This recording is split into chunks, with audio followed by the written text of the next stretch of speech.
It has been a wild 2 weeks, to say the least, and this is a perfect time because I have been so stressed. Welcome to the Controlled Health Podcast, where we discuss topics on whole body wellness so that you can take back control of your health. Hello and welcome to the show. My name is Andrea and I am your host for the Controlled Health Podcast. Now, if you guys don't know, I am currently in school with the Nutrition Therapy Association, and I will soon be a nutrition therapy practitioner, and I will be able to help and consult with anybody who is interested in wanting to take back control of their health. I love educating people and making sure that people understand how to take care of themselves. So that is my main reason for these podcasts. Just a note, as always, this show is for educational purposes only. And if you do want to implement anything that is mentioned, please consult a healthcare professional before you do that. Now, if you have been following along, I did a podcast on the 5 pillars of health, and I told you guys that I would dive into each topic. And so today we are going to be talking about stress. I will be diving into what stress is, and then closer to the end, we'll talk about how to manage the stress and how to navigate through those things. All right, so let's dive in. When we talk about stress, we kind of want to separate stress and stressors. There are things that cause stress, which are stressors, and then stress itself. Now, stress can be psychological or physical. I'll give some examples. So, physical would be you break a leg, psychological would be you lost your parents. Now, the thing about these two is that they go hand in hand and one can cause the other. You can have a very hard time losing somebody and experience intense grief, and that can cause physical symptoms to arise. And the opposite is true. You can experience traumatic injury to the body, and your nervous system can hold on to those things and it can create psychological problems. There is a book called The Body Keeps a Score. I think it's that orange book right there, right behind me. I've read it. Well, I shouldn't say I read it.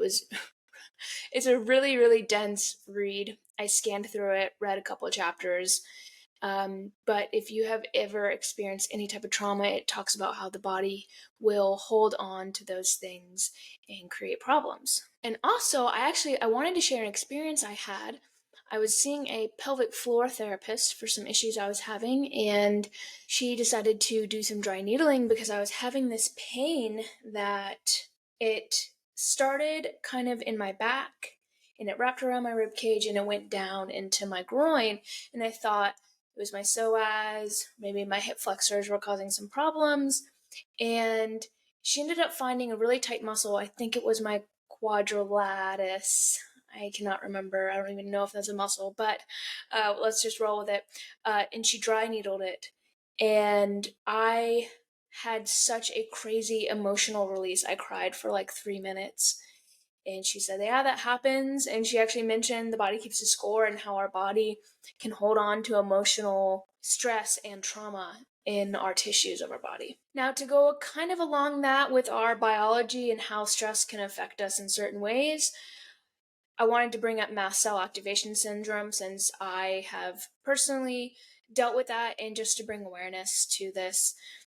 You've probably seen or heard people get hives when they get really stressed out, and I think this can be related to the mast cell problems. So our mast cells, which is our first line of defense for foreign invaders, so any kind of virus or flu or anything like that, what it does is it communicates to our nervous system. It says, hey, there's an invader, let's release the modulators, which is histamine, tryptase, all those fun things.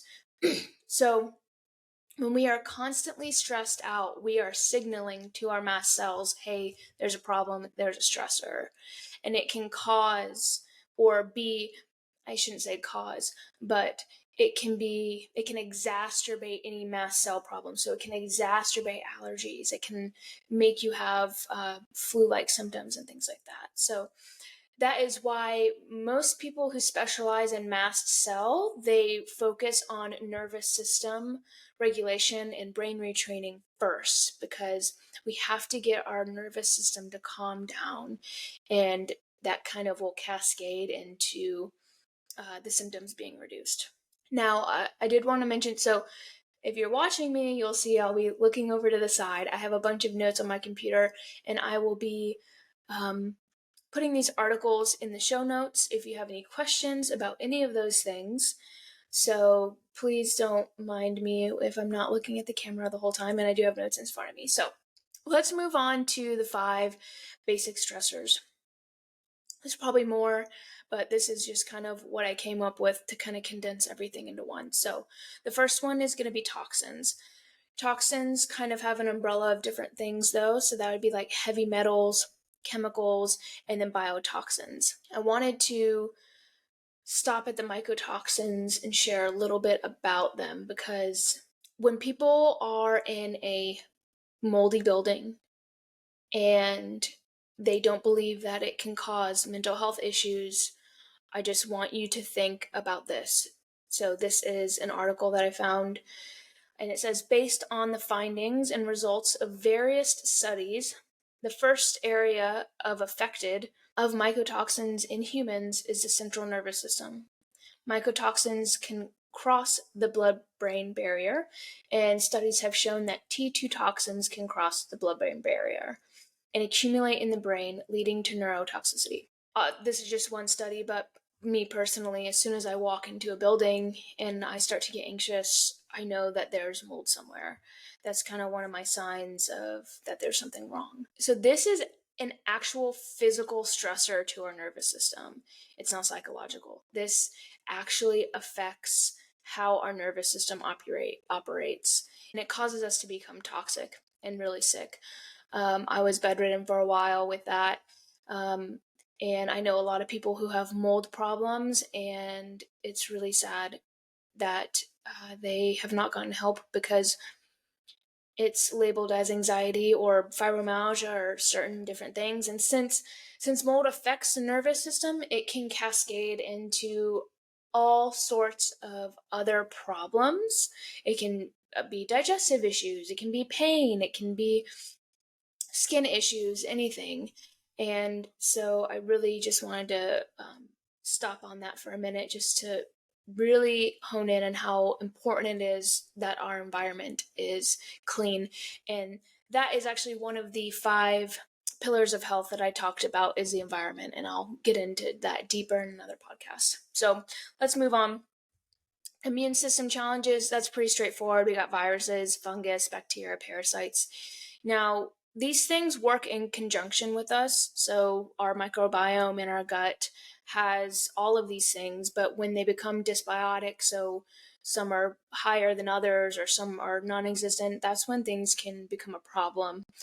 And the way we want to keep our immune system healthy is, of course, by those 5 pillars: eating right, sleeping, exercising, all those fun things. And of course, reducing your stress. So when you're stressed, you will produce more cortisol, and that cortisol can lead to dysbiosis in the gut. So when we manage our stress, we pretty much manage our immune system. All right, that was the second. So third are scars, and I have a really cool article. Now, people probably think, well, why are scars stressful? Well, we have nerves in almost every inch of our body. So I want you to think of, let's take a C-section scar, for example. That's straight across your body, right? And it's really deep into the tissue. So when our nerves come back to heal, sometimes they heal like this instead of how they were originally, like this. And when they heal like this, it almost becomes, think of it like a kink in the hose. So you have water flowing through the hose, and instead of the hose being straight, there's a kink in it. So that kink can cause disruption in energy. And I was going to read this right to you. So there is a coordinated flow of electrical energy along every surface of the body through the peripheral sympathetic fibers on the skin. Scars are considered to be a major stressor to the body because of their effect upon the energy flow through these peripheral nerve fibers and upon acupuncture meridians. Acupuncture is one way to help with scars, and there are also other modalities that I used when I practiced in Florida, like low-level light therapy, red light, vitamin E, all those kinds of things that can help make the scar heal properly and make those nerve endings form back together. So let's see, after scars, I have food. Now, food, whether it's processed or non-processed, we are going to get a stress effect. And I'm going to talk more about good and bad stress in a moment. But when we're eating processed food and sugar, it causes a lot of stress and a lot of inflammation. And the reason that is because of all the additives in there. Our body's not used to it. But it's really easy to digest processed food. And it's very palatable. So when you're eating a lot of processed food, our body is processing it so much and it's empty and there's no nutrients in it. So you're pretty much just going right through you in a sense. Or if there is fillers and additives, that's what you're absorbing, which is not necessarily good for us. It's definitely a stressor. And I will talk more about diet in another podcast because that is considered one of the 5 pillars. And then last one is going to be trauma. So there are different forms of trauma, obviously, and people experience trauma differently. But Dr. Becky, what's her last name? Kennedy. Dr. Becky Kennedy, I believe she had a TED Talk. She talks about how it's not necessarily the event that causes the trauma, but it's how we process it. So for me personally, I've been going through some stuff and I didn't want it to become traumatic to me. So I started to really focus on the Lord and just being positive and making sure that my brain wasn't processing the event that happened to me to be traumatic, because I have done that in the past and it really affects my health and it flares up my autoimmune. So I made sure to really get that under control as soon as I figured out, that actually makes sense, because people go through stuff all the time. So why do some people who go through the same scenario have different outcomes? And I thought that was interesting. I think it's really our mindset, which is actually one part of the ways to reduce stress, which we are almost there. So I wanted to throw in micro-stresses because micro-stresses are these things that we may think are relaxing us, but they're actually stimulating our nervous system. So that would be watching TV, being on our phones, driving, stuff like that. It's not like a serious stress where your heart rate goes up and you're freaking out, but it's these subliminal messages that we get, like doom scrolling and watching, these shows where people are getting shot and killed. It can be very stressful to our nervous system to constantly be watching those things. As I said, not all stress is bad, right? We are designed to adapt to stress. There's actually a word for that. It's called hormesis. Now, hormesis is the adaptive response of cells and organisms to moderate stress. But it moderates stress that is normal, not chronic stress. So constantly eating sugar or constantly working out, right? Because working out is beneficial to us, right? But if you overdo it, it can become stressful to us and have negative effects instead of positive ones. Now, the reason I bring this up is because in today's world, we are so overburdened with toxins and being overstimulated. That I don't really think Hormesis has an effect in the majority of people's lives. That's why we see a lot of chronic illness, obesity, and the list goes on, cancer, you name it. We all know what we put in our body matters, but what we put on our skin also matters. That is why I'm a huge advocate for putting things natural on our skin like tallow or olive oil. But in my case, I found that sometimes it doesn't really do the trick, so I have to rely on other products. One of my favorite products that I rely on is Beautycounter. Their products not only get the job done, but they go above and beyond to make sure that their products are clean and safe. In fact, most of their products are actually EWG certified. EWG is the Environmental Working Group, and their mission is to provide research so you can make an informed decision to live a healthy life free of toxins. They focus on everything from food, water, agriculture, to things like PFAs and personal care products. Most of our products nowadays can cause hormonal disruption and even make our skin worse. This is why I rely on EWG to see if my products are safe. Back to Beautycounter, one of my favorite products right now is this all bright vitamin C. This uses all natural vitamin C from turmeric and camu to help even skin tone and even help with the radiance of your skin. If you would like to support my show or see all the other products that Beautycounter offers, you can go to the link in the show notes below. Also, if it is your first time shopping with Beautycounter, you can get 20% off your first order using Clean for All 20. Also, don't forget to check out EWG to see if your household products and body care products are safe. Now, back to the show. But when you are moderately exposed to things and your body is in a good working condition and not in fight or flight, doing things that are stressful can be beneficial to us. I want to back up a little bit and talk about the 5 major stressors just for one moment. This is more of a food for thought. But the jabs, which I will say for all purposes of not getting kicked off any platform, but they are actually considered all stressors in one. So it is a scar, right? It's penetrating your skin. There's toxins in it. You can go on the CDC website and look up the ingredients. There are heavy metals in there. There are other ingredients in there as well that are toxic. There's obviously the immune challenge is what we are trying to become immune to. And there's additives like food in there. And then this could also be traumatic for somebody if you're scared of needles, things like that. So imagine all those stressors all at once.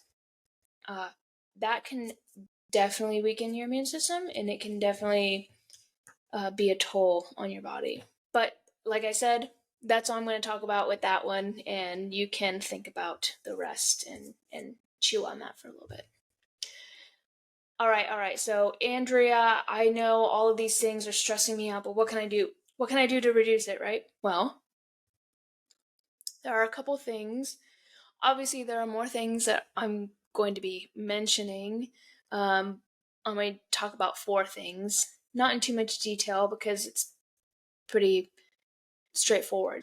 Reducing stress. The main thing is to reduce these things that are stressing us out, right?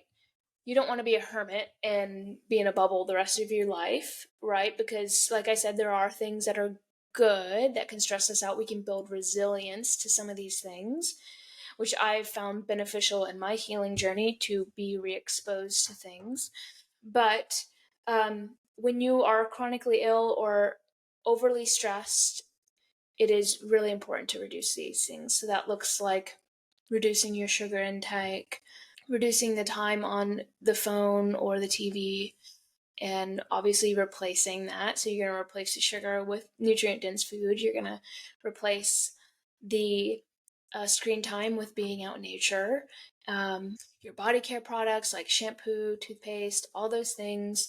Try to look for better options that are less toxic that will help reduce that stress burden. When you reduce those things that are physically stressing our body out, when, not if, right? Because when things come our way, like we lose a loved one, our body will be more resilient in handling those stressors than if we were also being exposed to these toxins and other physical stressors. One, reduce those things. Two would be breathing, breath work, obviously. And I'm gonna include exercising in this. So movement and breath work, because they can kind of go hand in hand. Because when you're working out, you can work on your breath work. But obviously, breathing exercises have been shown to reduce high blood pressure, lower your heart rate. It definitely resets that nervous system and puts it back into a rest and digest state. I actually advise a lot of my people that I talk to that, like, before you eat and after you eat, to do your breathing exercises so that your body knows that it is safe and it can eat and it can digest the food. Now, there are also, to go into exercise as well, our muscles release endorphins when we work out and just in general. So the more muscle you have, the less sad you will be, I guess you could say. I have found a benefit in building muscle. I definitely feel better. My mood is definitely elevated. Not only do I feel better, but I look better. Most people today, your problem isn't that you are over fat, it's that you're under muscled. And muscle is so important for longevity, and it's so important for mood balances and blood sugar regulation. It is just such a great tool. So when you start exercising, I mean, if you're into running, whatever, go ahead and run. But I would definitely opt for building muscle over any type of other exercise. All right, so number 3 would be food and minerals. I know I talked about switching out sugars for nutrient density foods, which is kind of going along the lines of this, but when we're really stressed, it depletes our minerals because our body's needing to use up more energy. And our nervous system uses mostly minerals like B vitamins, magnesium, sodium, potassium, all those sorts of things. You just want to be careful with minerals because you don't want to get out of whack in either direction. You don't want to have too many, you don't want to have not enough. So if you do want to add different minerals, it would be wise to look into some type of like hair and mineral test to see what you're really deficient in. But across the board, most people nowadays are low in magnesium, so I would say you could definitely try to add magnesium to counteract any stress that's going on in your life. It'll definitely help with sleep. It'll help with cognition. It'll help with muscle recovery. I mean, magnesium is an amazing mineral. And of course the food. So we definitely want to stay away from processed foods. We want to eat more animal proteins, especially red meat, because it is full of B vitamins, which counteracts stress. And we also want to focus on enjoying our meals. We don't want to be stressed over our meals, right? So we don't want to be eating something that we don't necessarily want to be eating. You know, if you don't like a certain food, don't eat it. Don't get stressed over things that you can actually control. And that brings us to the last one, which is my favorite, and I believe is the most important, which is journaling, praying, meditating, and controlling our thoughts. Obviously, there are some instances, again, I keep bringing up death, but if we lose a loved one, it is really important to grieve. It is really important to go through the emotion. But when we go through the emotion, we want to make sure that it does not become traumatizing and it doesn't become stuck in our nervous system. And as a Christian, I think that the Bible really helps us understand how we should be thinking. Romans 12:2 talks about being transformed by the renewing of our mind. And there are countless Bible verses obviously telling us not to be afraid, not to worry. When we get into these situations that are really stressful and we have these scriptures memorized, it can be really beneficial for us. So when we take time to really meditate and pray and be grateful, it can reduce our stress by a lot because we're not focused on the negative things. We're focused on the future and the positive. So here are a couple Bible verses. There's obviously more than what I have to offer, but I'm just encouraging you to look these up on your own and maybe memorize them. So when you're in a stressful situation, you will have these memorized, and maybe the effect of that situation won't be as dramatic as if you did not have these. So Matthew 6:34, which that one talks about not worrying about tomorrow, which is a really good one. James 1:2-4. We have Exodus 14:14. Then we have Philippians 4:6.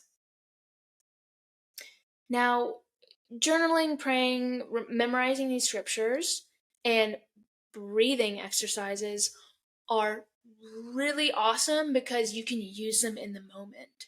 So if something happens immediately, you can kind of stop in your tracks. You can breathe.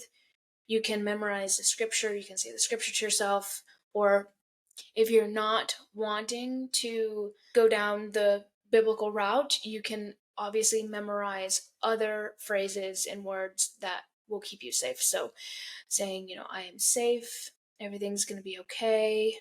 Our thoughts really control our actions, and then our actions obviously become our habits.